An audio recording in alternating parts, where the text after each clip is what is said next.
Thank you and welcome to the show this morning. The topic this morning is Malcolm X.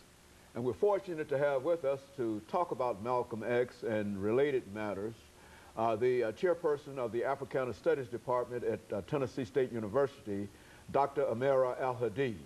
And of course, Dr. Al-Hadid, let me welcome you to the show this morning. Thank you, Dr. Haynes. It's always a pleasure to be with you. And Dr. Al-Hadid, what can we say in reference to what you've already given us? Everything from Marcus Garvey to Africans in the New World, historical black colleges, just a whole number of just very interesting and important pieces of information. And we know that what you will give us today in reference to Malcolm X will equal any of that you've already given us. And so let's start off by perhaps having you to talk about your background, your education, and some of the things that you've been involved in for those few members of our audience who might not have had an opportunity to see any of the 12 or 13 different shows that you've given us. So let's start off and then we'll talk about Malcolm X. Well, first of all, I was born in Montgomery, Alabama. I went to George Washington High School and Alabama State University, where I received a bachelor's of sociology and also had a strong emphasis in psychology. I left the Deep South and went out on the West Coast to California, where I received a doctorate in sociology at the University of California in Santa Barbara. While studying there as a graduate student, I had an opportunity to go to Nairobi, Kenya. And it was there in Nairobi, Kenya in 1969 that I converted to the religion of Islam.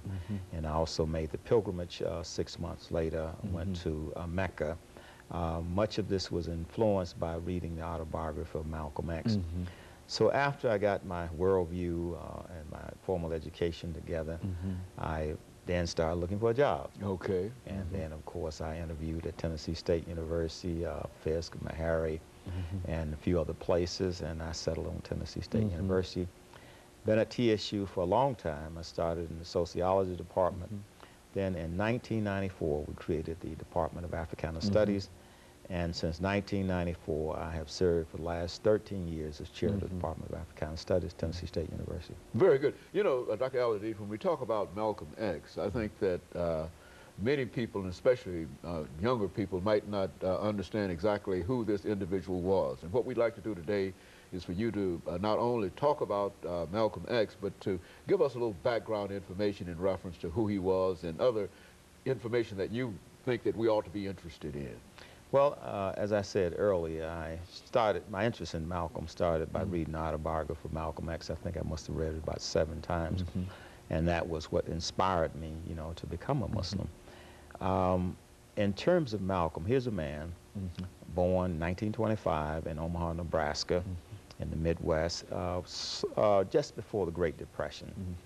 And then as a result of that, you know, his parents were followers of Marcus Garvey. We've talked about Garvey in an earlier show. And while he was growing up there in Omaha, Nebraska, because of the advocacy of his father, the family was often attacked by the Ku Klux Klan. And so when we get to, say, 1931, he's about 6 years old. Some say he was in kindergarten, maybe, you know, first grade. His father was killed, assassinated by the Klan. And he and his father were very close, and obviously that had a very traumatic effect on him.